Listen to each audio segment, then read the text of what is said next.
আসসালামু আলাইকুম সবাইকে।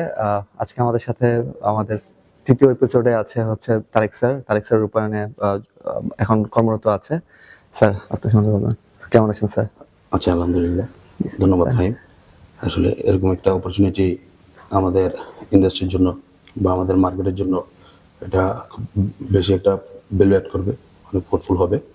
তবে আশা করছি আসলে এরকম করে আরও ডেভেলপ হোক, আমাদের প্রফেশনালি ডেভেলপ করার জন্য বা আমাদের ফিউচার জেনারেশন যেন একটু জি জি দ্রুত ডেভেলপ হতে পারে ইনশাল্লাহ। জি স্যার, এমনি আপনার এই ক্যারিয়ারে আপনার কত বছর হয়েছে আপনি এই ফিল্ডে আছেন স্যার? আমি রিয়েল এস্টেটে আছি আপনার মোর দেন 10 ইয়ার্স। আর ওভারঅল হচ্ছে আমার ক্যারিয়ার এক্সপিরিয়েন্স হচ্ছে 17 বছর প্লাস। আমি মাল্টিনেশনাল কোম্পানিতে চাকরি করেছি, তারপরে ব্যাংক ইন্ডাস্ট্রিতে সার্ভ করেছি, দেন রিয়েল এস্টেট ইন্ডাস্ট্রিতে সার্ভ করছি।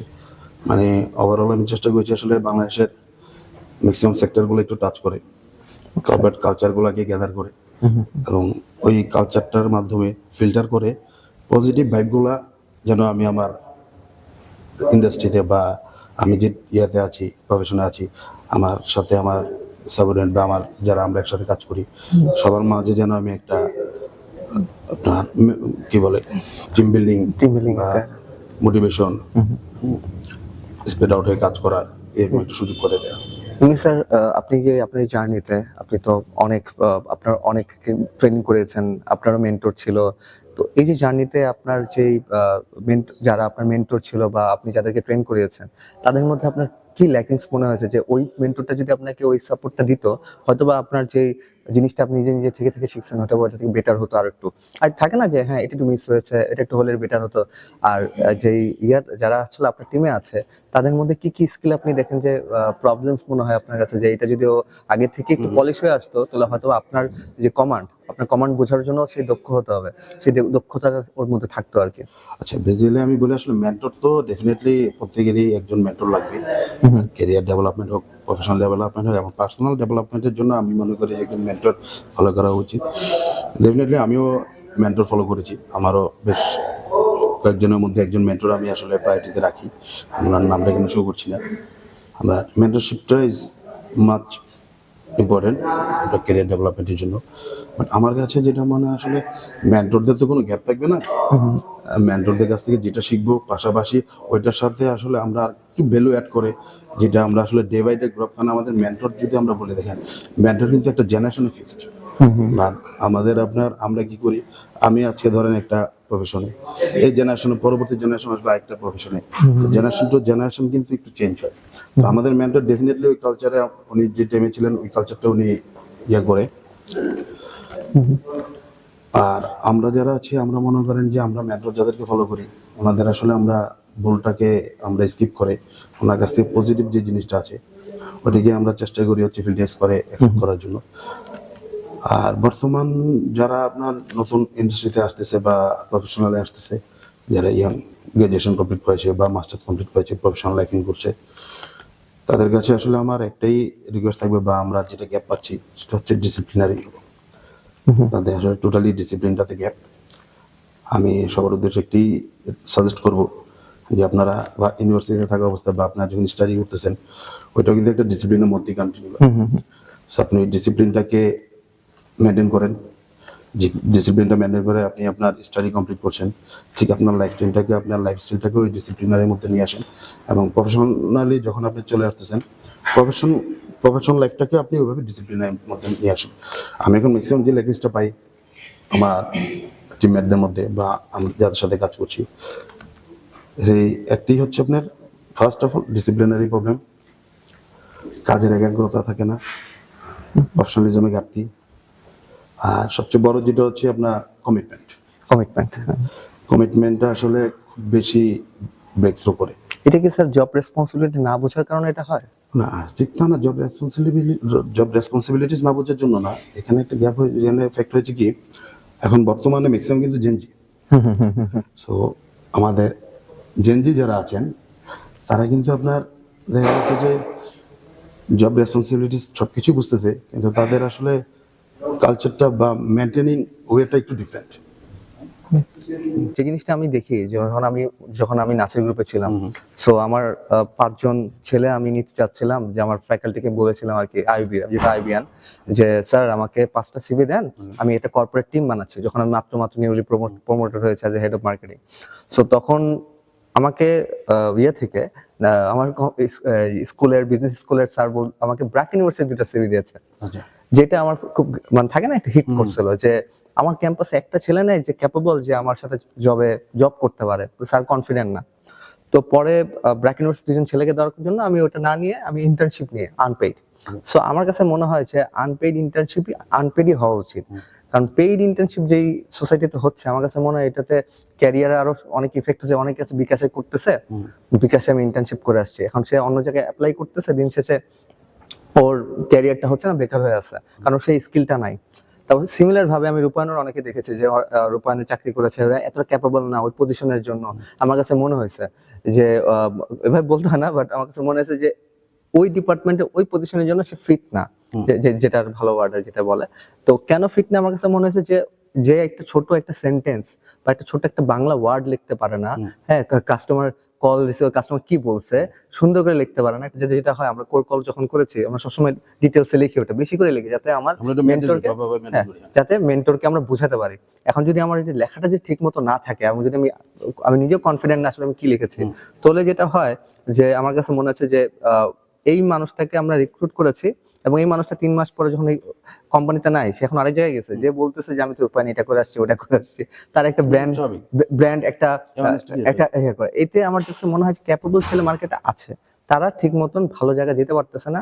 কারণ কিছু আমার কাছে মনে হচ্ছে এইচআর যে গ্যাপটা, যে আপনি মনে করেন যদি একটা ভালো ছেলেকে আপনি নেন, তাকে 70K স্যালারি দিয়ে নেন, বাট সে যদি আপনার 10 জনের কাজ একা করতে পারে, অবশ্যই আমার মনে হয় তাকে নেওয়া উচিত। তার থেকে বেশি এমপ্লয় না নিয়ে আপনার ভালো এমপ্লয় নিলে হয়। আসলে এখন যারা ইয়ং জেনারেশন, আমি দেখেছি যারা আমরা সেলসে জব করি, আমাদের কিন্তু আসলে আমরা সবাই রেভিনিউ ওরিয়েন্টেড।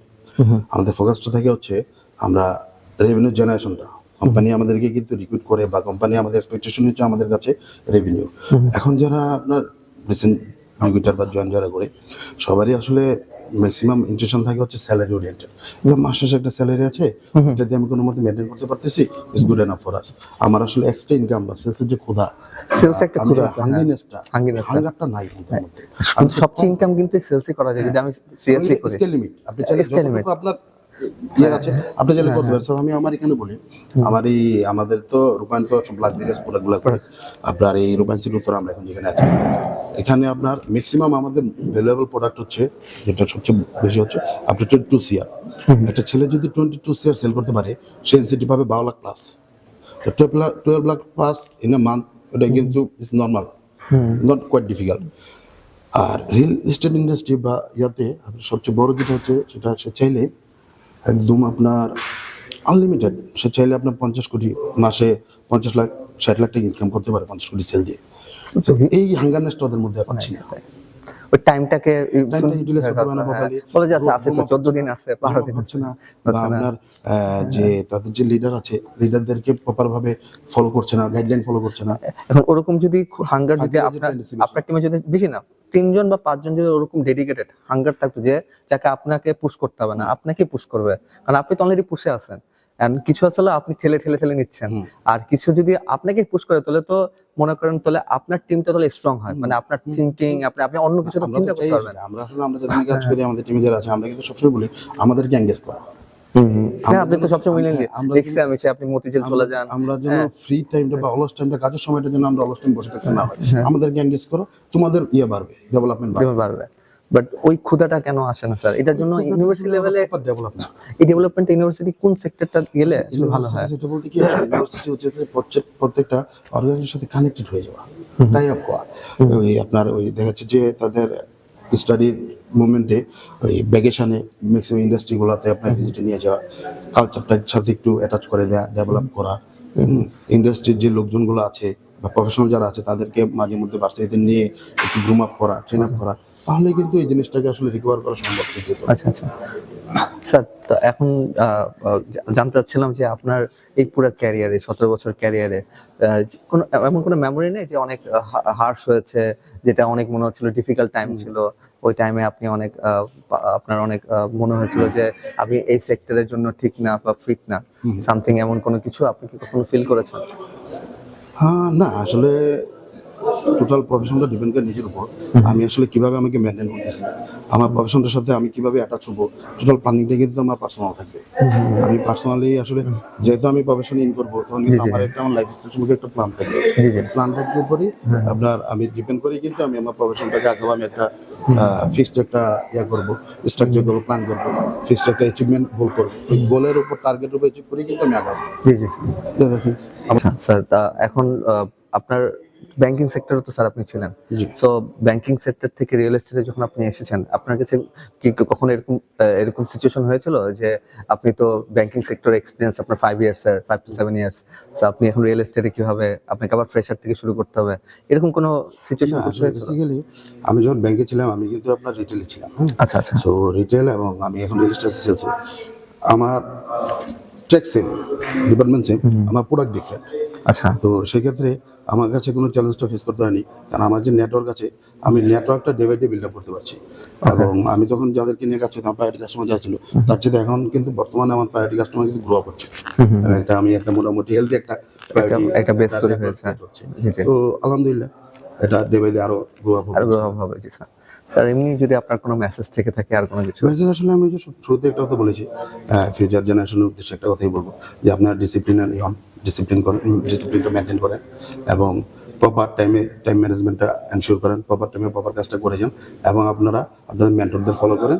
আর প্রচুর বই পড়েন, আচ্ছা আচ্ছা প্রচুর বই পড়েন, আপনার যে কোনো বই হোক আপনার পড়েন, পড়ার মধ্যে থাকেন। আচ্ছা আচ্ছা পড়ার মধ্যে আসলে শেখার শেষ নেই, আপনি প্রচুর শিখতে পারবেন, প্রচুর জানতে পারবেন। স্যার, নেটওয়ার্কিং এর জন্য যে আসলে মূলত আমাদের কি স্কিল ডেভেলপ করাটা ইম্পর্টেন্ট, মানে নেটওয়ার্কিং এর জন্য? নেটওয়ার্কিং এর জন্য আসলে আমাদের এসে হচ্ছে কি ভাই, আপনি মোড়ে চা খাচ্ছেন, চায়ের দোকানদার থেকে আপনি এঙ্গেজ হয়ে যান। আচ্ছা আচ্ছা আপনি যার সাথে পারছেন তার সাথে কথা বলেন, প্রচুর কথা বলেন, মিশেন, Okay, okay. মানুষের সাথে কানেক্টিভিটি ক্রিয়েট করেন। আচ্ছা, আচ্ছা। That's it. ওকে স্যার, আর কিছু না। Okay sir, Thank you. Thank you sir, ভালো লাগলো স্যার।